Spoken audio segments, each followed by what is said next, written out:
Doutor Flávio. Senhor presidente Davi Alcolumbre, senhor relator veneziano Vital do Rego, senhor guarda-costas Jacques Wagner,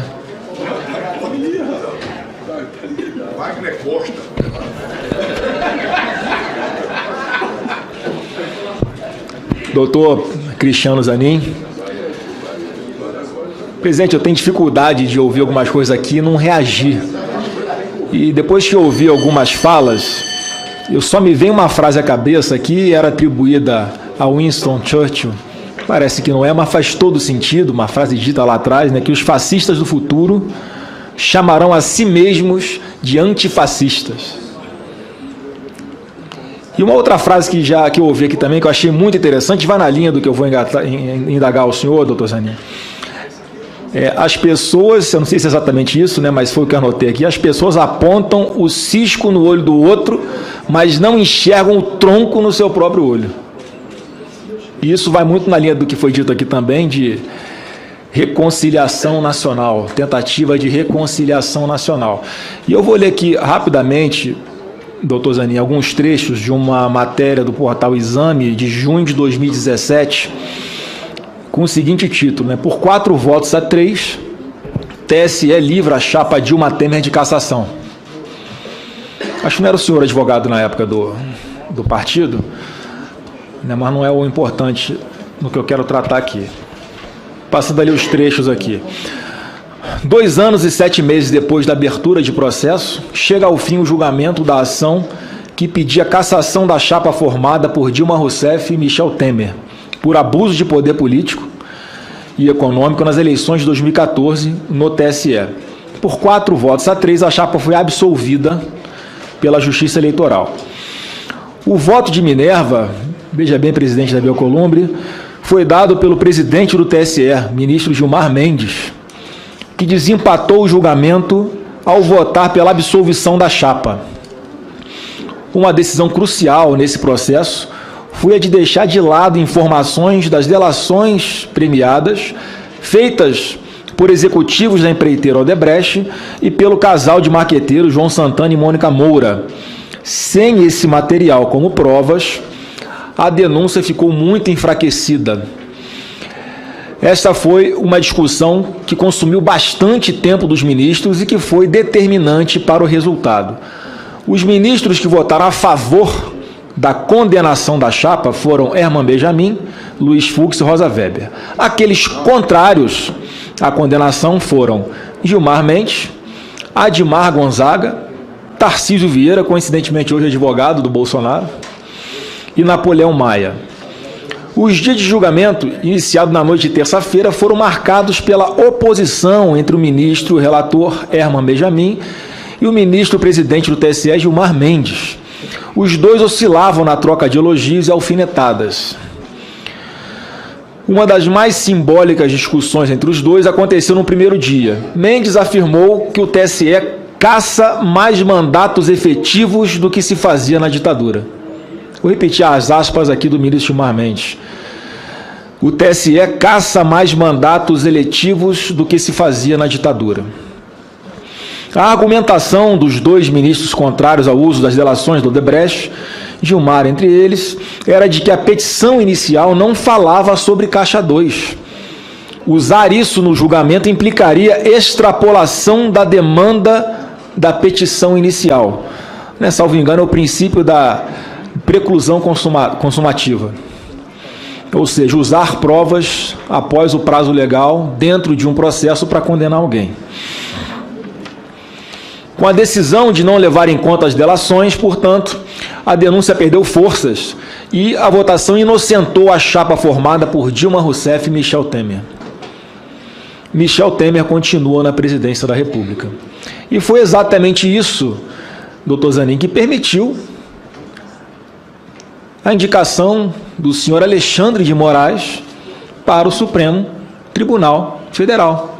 Veja bem, o entendimento de que não é possível, após o prazo legal, se acrescentar mais elementos a um processo eleitoral, e a partir desse entendimento foram retiradas aquelas provas, né, que não cabiam legalmente naquele processo e serviram de base para garantir a manutenção de Michel Temer na presidência sem caçar a chapa Dilma Temer. Resultado, Alexandre de Moraes indicado para o Supremo Tribunal Federal e aprovado por essa casa. E olha que ironia do destino, presidente Davi Alcolumbre. Hoje, o processo contra Bolsonaro no TSE inclui fatos posteriores às eleições. Logo, não estão na peça inicial, mas foram enxertadas no processo narrativas de supostos atos antidemocráticos que sucumbem ao fato de que em 1º de janeiro de 2023 o Brasil tinha outro presidente da República. Porque Bolsonaro, como sempre, cumpriu a Constituição e seguiu sua vida, como ele sempre dizia, jogando dentro das 4 linhas da Constituição. E eu quero crer que o TSE, em especial o ministro Alexandre de Moraes, julgará uma ação movida pelo PDT com a mesma lisura que julgou a ação do PSDB em 2017, que manteve Temer no poder e, repito, graças a isso, hoje Alexandre de Moraes é ministro do Supremo Tribunal Federal. E eu quero passar aqui as minhas 2 perguntas, doutor Zanin. E óbvio que eu conheço a posição do senhor durante a sua advocacia, garantista que é, e eu acho que isso é algo louvável na sua indicação, mas a sua posição como juiz, como caso aprovado por essa casa, porque às vezes eu percebo, presidente, que a dosimetria da pena ela é feita com base no amor, ou na falta dele com base no ódio, ao invés de ser feita com base na lei. E a primeira pergunta é a seguinte: o senhor entende que processos instruídos sem o devido processo legal, contraditório ou com provas fora do prazo legal são passíveis de nulidade? E a segunda pergunta, que eu acho que também é muito atual, porque, mais uma vez, a capa do processo fala mais alto do que tem dentro dele. O que é que o senhor pensa sobre a famigerada prática de fishing expedition? E aqui não é nenhuma provocação, senador Everton, o termo em inglês. É uma pescaria, como chamado no mundo jurídico, onde se joga uma rede, puxa e vê o que vem agarrada nela, senador Jacques, mesmo sem fundamento legal nenhum. Sabe como é que é? Quando falam que vão buscar um cartão de vacinação na casa de alguém para pegar o telefone celular? É mais ou menos isso. Então, essas 2 perguntas, em tese, eu faço ao senhor, e obviamente também na minha percepção aqui, doutor Zanin, pelo que eu converso com os colegas senadores, o seu nome será aprovado aqui nessa comissão, será aprovado no plenário do Senado Federal, acredito até com uma votação bastante expressiva, né? E em função dessa minha percepção, eu quero pedir a Deus que o senhor leve, com o seu histórico de vida na advocacia, o bom senso, a seriedade, a segurança jurídica e, principalmente, exemplo de respeito à Constituição Federal nas suas próximas décadas de atuação no STF. Obrigado, presidente. Doutor Cristiano Zanin.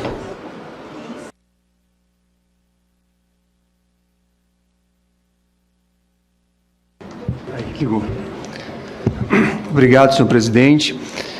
Passo a responder as perguntas formuladas pelo eminente senador Flávio Bolsonaro. Aqui, senador Flávio Bolsonaro, eu evidentemente não conheço o caso concreto e não poderia, se conhecesse, falar sobre nenhum caso concreto. De forma geral, os processos têm um rito e cada fase que é encerrada não deve ser reaberta. É o que se chama preclusão. Excepcionalmente, e desde que não haja prejuízo ao processo, o juiz ou o relator do caso pode, de alguma forma, entender que é possível a juntada posterior de algum tipo de material. Mas, insisto, a regra, ao meu ver, deve ser a observância do rito e das fases do processo, que sempre caminha para frente. Em relação à prática de Fishing Expedition,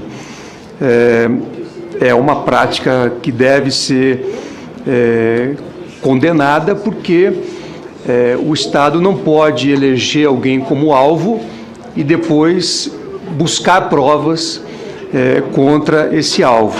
Na verdade, a atividade de persecução ela deve ser justificada na sua origem e seguir todos os ritos previstos em lei para ser legítima. Os tribunais, inclusive, têm anulado diversas investigações e processos com base na prática do Fishing Expedition. Então, eu entendo que não é uma prática aceitável dentro do devido processo legal. Gostaria de deixar claro que as opiniões e informações apresentadas aqui são de responsabilidade exclusiva de seus autores. Como criador deste conteúdo, não me responsabilizo por consequências. Pesquise e busque orientação profissional antes de decisões significativas.